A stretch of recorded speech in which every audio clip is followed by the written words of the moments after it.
నమస్కారం అండి. ఈరోజు అమ్మ ఆసరణ వృద్ధాశ్రమంలో అనకాం చేయగాను శ్రీమతి శాలిరెడ్డి గారు వారి కుటుంబ సభ్యులు అన్నదాతగా విరుస్తున్న ధన్యవాదాలండి. మీరు మీ కుటుంబ సభ్యులు నిండు నూరేళ్ళు ఆయురారోగ్యాలతో అష్టైశ్వర్యాలతో వద్దని కోరుకుంటూ అన్నదాత సుఖీభవ.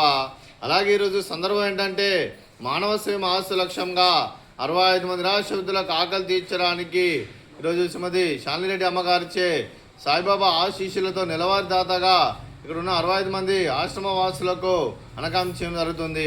అలాగే శ్రీమతి శాలిరెడ్డి అమ్మగారికి వారి కుటుంబ సభ్యులందరికీ ధనాలు తెలుపుకుంటూ వారి కుటుంబ సభ్యులందరికీ ఆ ముక్కటి దేవతల ఆశీస్సులు ఇక్కడ ఉన్న 65 మంది ఆశీస్సులు వారికి ఎల్లప్పుడూ ఉండాలని కోరుకుంటూ వారు ఏ సంకల్పం అనుకున్నారో అది నెరవేరాలని కోరుకుంటూ వారికి అంతా మంచి మనస్ఫూర్తిగా కోరుకుంటూ వారి కుటుంబ సభ్యులందరికీ ధనాలు తెలుపుకుంటూ అలాగే ఇక్కడ ఉన్న 65 మందికి ప్రతి నెల ఒక పూట అన్నదానం చేస్తూ ఇక్కడ ఉన్న 65 మంది కడుపున అన్నం పెడుతున్నందుకు మీకు మీ కుటుంబ సభ్యులందరికీ ధనాలు తెలుపుకుంటూ అలాగే శ్రీమతి శాలిరెడ్డి అమ్మగారికి దీర్ఘాయుష్మాన్ భవ.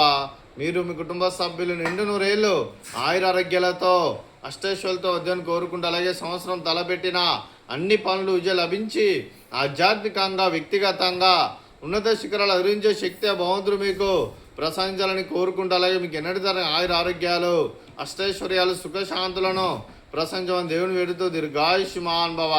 అలాగే శ్రీమతి శాలిరెడ్డి అమ్మగారికి దీర్ఘ సుమంగళి భవ. మీరు నిండు ముత్తైతనం చేసి ఎంతోమందికి ఆదర్శంగా నిలవాలని కోరుకుంటూ ఆ లక్ష్మీదేవి ఆశీస్సులు దుర్గాదేవి దీవెనలు మీకు ఎల్లప్పుడూ ఉండాలని కోరుకుంటూ దీర్ఘ సుమంగళి భవ.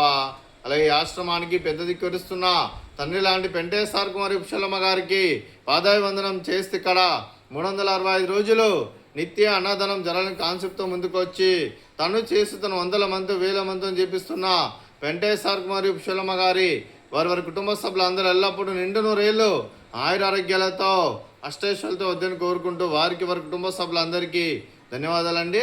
అలాగే డాక్టర్ శ్రీమతి శాలిరెడ్డి అమ్మగారు మీరు మీ కుటుంబ సభ్యులు అన్నదానం చేస్తున్నారు, మేము అన్నదానం స్వీకరిస్తున్న దాత సుఖీభవ. అలాగే ఈరోజు అన్నం చేస్తున్న వంటకాలు ఫ్రూట్స్ బనానా, అలాగే స్వీట్ మర్దకాజా, అలాగే బూందీ మిక్చరు, అలాగే రైసు, అలాగే పాలకూర పప్పు, అలాగే సొరకాయ కర్రీ, అలాగే సాంబారు. అన్నదాత సుఖీభవ. అన్నదాత సుఖీభవ. సుఖీభవ సుఖీభవ సుఖీభవ సుఖీభవ.